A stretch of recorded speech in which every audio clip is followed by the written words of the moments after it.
Hello students of BCom first year business and management में आज हमारा टॉपिक है GSP, GSTP and counter trade, यानी कि जीएसपी, जीएसटीपी एवं काउंटर ट्रेड। इसके बारे में सुनिए। विकसित देशों द्वारा विकासशील देशों के निर्यातों को बढ़ावा देने के उद्देश्य से उन्हें टैरिफ और गैर टैरिफ छूटें प्रदान करने संबंधी व्यवस्था को सामान्यीकृत अधिमान व्यवस्था जीएसपी कहते हैं। विकासशील देशों के समूह द्वारा विकसित देशों से अंकटाड के प्रथम अधिवेशन में यह अनुरोध किया था कि वे उनकी वस्तुओं के निर्यात के लिए जीएसपी की अनुमति प्रदान करें। द्वितीय अंकटाड में सभी सदस्य देश इस व्यवस्था को लागू करने के लिए सर्वसम्मत रूप से सहमत हो गए। जीएसपी प्रणाली विश्व व्यापार संगठन के अंतर्गत अपने सदस्य देशों में एक अथवा एक से अधिक सामान्य नियमों में छूट प्रदान करने की औपचारिक प्रणाली है। उद्देश्य जीएसपी की स्थापना के मुख्य उद्देश्य निम्नलिखित हैं। नंबर 1, विकासशील देशों के कच्चे माल व निर्मित माल के निर्यात को प्रोत्साहित करना। नंबर 2, विकासशील देशों के निर्यातों से होने वाली आय में बढ़ोतरी में सहयोग देना। नंबर 3, विकासशील देशों के औद्योगिक विकास को प्रोत्साहित करना। नंबर 4, विकासशील देशों की आर्थिक विकास की दर को तीव्र करना। सामान्यीकृत अधिमान व्यवस्था जीएसपी के लाभ निम्नलिखित हैं। जीएसपी समझौते के कारण भारतीय निर्यातक कम शुल्क या शुल्क मुक्ति के कारण आयातक देश में सुगमता से प्रवेश निर्यात कर सकते हैं। जीएसपी समझौते के कारण भारतीय उत्पाद को प्रतिस्पर्धी बनाने में सहायता मिलती है, क्योंकि उन्हें बाजार में टिके रहने के लिए अंतर्राष्ट्रीय मानकों के बराबर आना होता है। जीएसपी के कारण किसी भी सदस्य देश को नए बाजार में प्रवेश करना, स्थापित निर्यातकों को अपने बाजार में भागीदारी बढ़ाने तथा लाभ मार्जिन में सुधार के अवसर प्रदान होते हैं। सामान्यीकृत अधिमान व्यवस्था जीएसपी की सीमाएं। यद्यपि जीएसपी द्वारा विकासशील देशों को अपने अर्धनिर्मित व निर्मित माल के निर्यात बढ़ाने में सफलता मिली, किंतु इसकी कुछ सीमाएं हैं जो निम्नलिखित हैं। जीएसपी के विस्तार के लिए क्षेत्र काफ़ी सीमित है, क्योंकि विकासशील देशों में वस्तु उत्पादकों के विश्व बाजार में तीव्र प्रतिस्पर्धा विद्यमान है। जीएसपी के अंतर्गत अधिक वस्तुओं को सम्मिलित करने के फलस्वरूप भी अनेक मदें जैसे कपड़े, चमड़ा और चमड़े की वस्तुएं, स्टील आदि विकसित देशों द्वारा वर्जित हैं, जबकि ये वे वस्तु हैं जिनमें विकासशील देशों ने विशिष्टीकरण प्राप्त किया है। विकासशील देशों में भी जीएसपी के लाभ अधिक उन्नत विकासशील कुछ देशों तक ही सीमित रहे।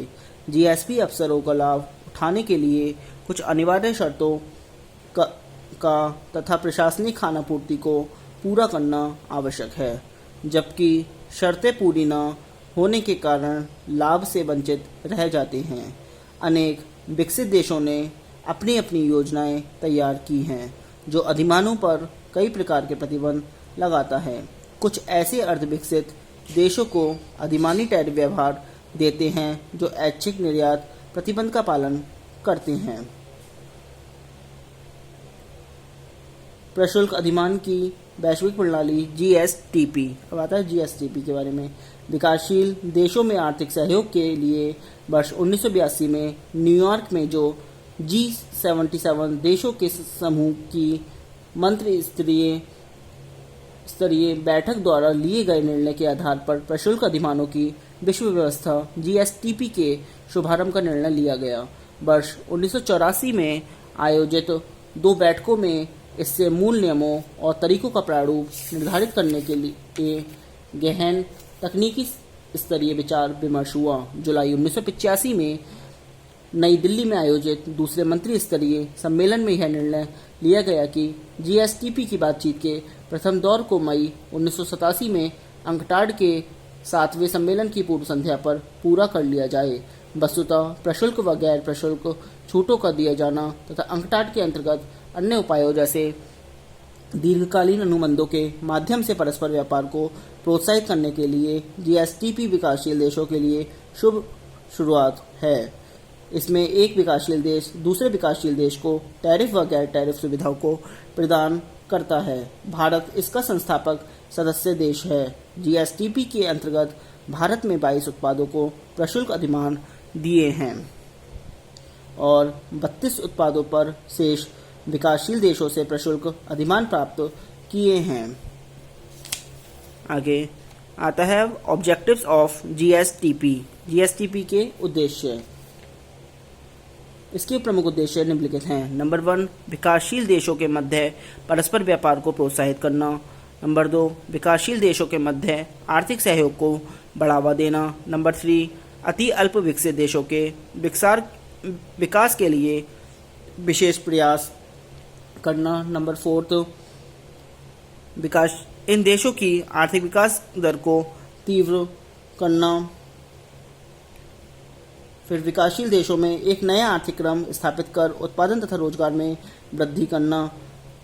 अब जीएसटीपी के सिद्धांत में इसके सिद्धांत निम्न हैं। जीएसटीपी में सहभागिता के लिए विकासशील देश को G77 देशों के समूह का सदस्य होना आवश्यक है। जीएसटीपी सभी सहभागी देशों के आर्थिक तथा औद्योगिक विकास के स्तर को ध्यान में रखते हुए परस्पर लाभ के सिद्धांत पर कार्य करता है। जीएसटीपी में कच्चा माल, अर्धनिर्मित माल का निर्मित माल को शामिल करते हैं। जीएसटीपी की कार्य प्रणाली, जीएसटीपी अपने सभी कार्य कमेटी के माध्यम से करता है। कमेटी में सदस्य देशों के प्रतिनिधि होते हैं। यह कमेटी जीएसटीपी के उद्देश्य को प्राप्त करने तथा उसके कार्य को सुविधाजनक बनाने के लिए निम्नलिखित कार्य करती है। विभिन्न लेन देनों की वार्तालाप के परिणामों का पुनर्निरीक्षण तथा जांच पड़ताल करना, सलाह एवं संस्तुति प्रदान करना, विचार विमर्श करना, अंतिम निर्णय करना। जीएसटीपी की सफलता, जीएसटीपी के अंतर्गत सभी सदस्य देशों ने कृषि तथा औद्योगिक उत्पादों के लिए कर एवं गैर कर छूट देना स्वीकार कर लिया है। वर्तमान में 1629 उत्पादों को अधिमान सूची में रखा गया, जो एक विकासशील देश द्वारा दूसरे विकासशील देशों को निर्यात किए जाते हैं। कोई भी सहभागी देश स्वदेशी उत्पाद की सुरक्षा के लिए कदम उठा सकता है, परंतु उसे अपने इरादे से जीएसटीपी कमेटी को लिखित रूप से अवगत कराना होगा। जीएसटीपी कमेटी इस संबंध में अन्य सभी सहभागी देशों को सूचित करेगी।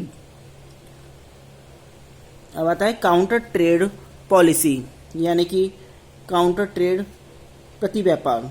काउंटर ट्रेड से तात्पर्य ऐसे गैर पारंपरिक अंतर्राष्ट्रीय व्यवस्था से है जिससे विभिन्न देशों के मध्य करेंसी के उपयोग की आवश्यकता नहीं होती है।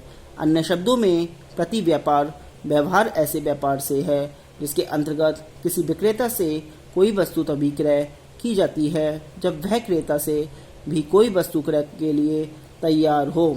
इस प्रकार अंतर्राष्ट्रीय व्यापार में काउंटर ट्रेड ऐसी नीति है जिसके अंतर्गत हम उसी कंपनी देश से आयात करें जो बदले में हमसे आयात करें।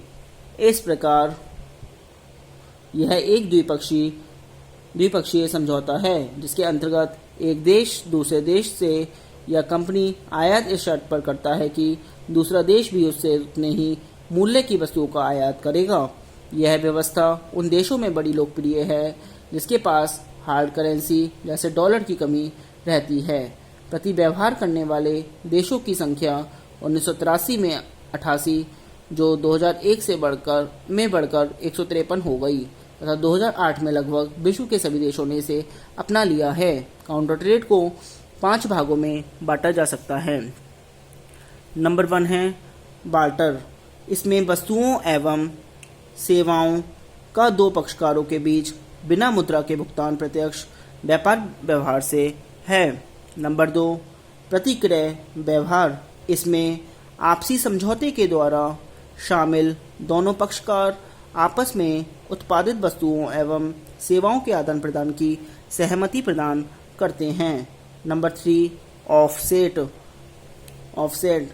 इसमें भी प्रतिक्रय व्यवहार का आपसी समझौता होता है जिसमें एक पक्षकार वस्तुओं का क्रय की राशि का कुछ प्रतिशत उस पक्षकार की दूसरी कंपनी से व्यवहार करता है। नंबर 4 वापस खरीदना। इसमें एक निर्माण कंपनी प्रारंभिक अनुबंध के तहत निवेश करने के बदले लाभ का 1% भुगतान के रूप में सहमत होती है।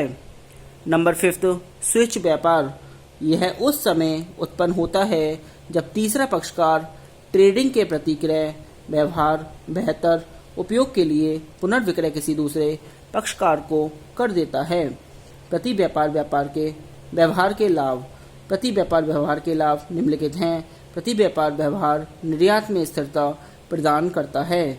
इस व्यवस्था में हार्ड करेंसी की आवश्यकता नहीं पड़ती, क्योंकि जो देश जितने मूल्य की वस्तुएं आयात करता है उतने ही मूल्य भी वस्तुएं उस देश को निर्यात करता है।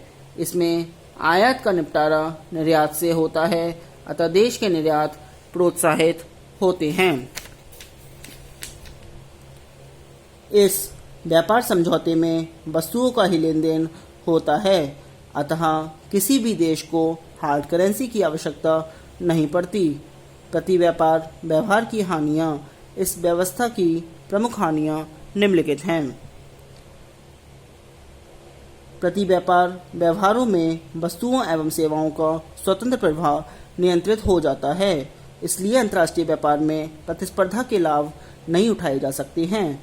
वस्तु विनिमय प्रणाली के सभी दोष इस व्यवस्था में भी पाए जाते हैं।